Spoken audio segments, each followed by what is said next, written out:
नमस्कार मंडळी, आज आपण बनवणार आहोत पौष्टिक लाडू। त्यासाठी इथे 2 ताटं घेतली आहेत। एका ताटामध्ये बिया आहेत, त्यामध्ये भोपळ्याची बी आहे, कलिंगडाची आहे, सूर्यफुलाची आहे, तीळ आहेत, काळे तीळ, पांढरे तीळ। नंतर दुसऱ्या ताटामध्ये ड्रायफ्रूट्स आहेत। आता ड्रायफ्रूट्स आणि जे सीड्स आहेत ते मी सगळं कढईमध्ये व्यवस्थित भाजून घेतलेले आहेत। त्यात मी तूप नाही वापरलं आहे, कारण बियांमध्ये आणि ड्रायफ्रूट्समध्ये म्हणा स्निग्ध पदार्थ असतात, म्हणजे तेलकट पदार्थ, तेल असतं मुळात। त्यामुळे ते मी तूप न टाकता असे सुकेच भाजून घेतले आहेत कढईमधून। ड्रायफ्रूट्समध्ये मी काजू, अक्रोड, पिस्ता, मनुके असे आपल्याला जे आवडतील असे ड्रायफ्रूट्स घ्यायचे। नंतर अर्धी वाटी मेथी दाणा आणि हालीम हेही मी चांगले पैकी भाजून घेतले आहेत। भोपळा आणि कलिंगडाच्या बिया पण व्यवस्थित भाजून घेतल्या आहेत। ही चारोळी आहे तीही मी व्यवस्थित भाजून घेतलेली आहे। ह्या 7 प्रकारच्या वेगवेगळ्या सीड्स आहेत। त्याच्यामध्ये अळशी आहे, काळे तीळ आहे, पांढरे तीळ आहेत, भोपळ्याची बी, सूर्यफुलाची बी, कलिंगडाची बी, हे सगळं व्यवस्थित भाजून घेतले। त्यानंतर कढईमध्ये 2 चमचे तूप घेतलं आहे। तूप वितळल्यावर त्यामध्ये मी मनुके आणि खजूर सीड्स काढून घेतलेले आहेत खजुराच्या, हे दोन्ही मस्तपैकी तुपातून परतवून घेतलेले आहेत।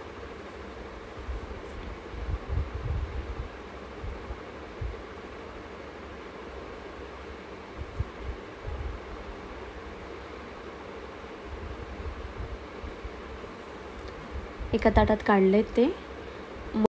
मग कढई जे तूप राहिले होते त्यामध्ये मी गव्हाचं पीठ घेतले 3 वाट्या, तेही व्यवस्थित भाजून घेत होती। त्यावेळी मला समजलं की थोडं तुपाचं प्रमाण कमी असल्यामुळे मी एक्स्ट्रा तूप ॲड केले वरून। ते व्यवस्थित असं ब्राऊन कलरमध्ये परतवून घेतले तुपातून। मग मी त्यामध्ये भाजलेले हालीम ॲड केलं आहे, शेंगदाणे सालं सोडून घेतलेली ती ॲड केलेत। हे सगळे भाजलेले पदार्थ होते, सीड्स म्हणा ड्रायफ्रूट्स म्हणा, हे सर्व मी त्या पिठामध्ये टाकून घेतलं आहे।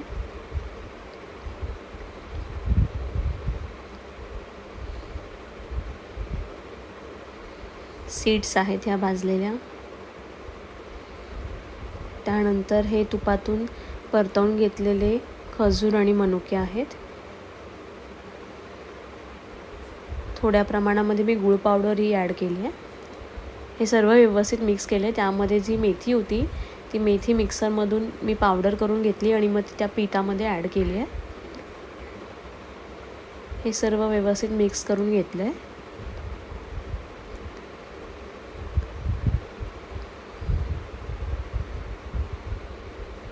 आणि मग थंड झाल्यावर हे मी मिक्सरच्या भांड्यातून थोडं थोडं घेऊन वाटून घेतलं आहे।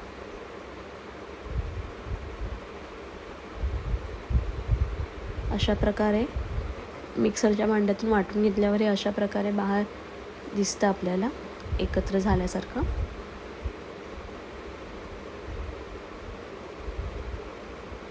मग कढईमध्ये थोडंसं तूप घेतलं आहे, ते तूप गरम केलं आहे। मग त्यामध्ये जे मिक्सरमधून वाटून घेतलेलं जे पीठ होतं ते मी असं पसरवत होती, जेणेकरून गठ्ठे कुठे राहू नये। असं हाताने मी घेऊन गठ्ठे जर होत असतील तर ते फोडून घेत होती आणि व्यवस्थित पीठ सगळं व्यवस्थित असे म्हणजे गठ्ठे होते ते फोडले। मग त्याच्यामध्ये जी भाजलेली चारोळी होती ती टाकली आणि मग वरती वेलची पूड। मग सगळं मिक्स केल्यावर लाडू वळायला घेतले।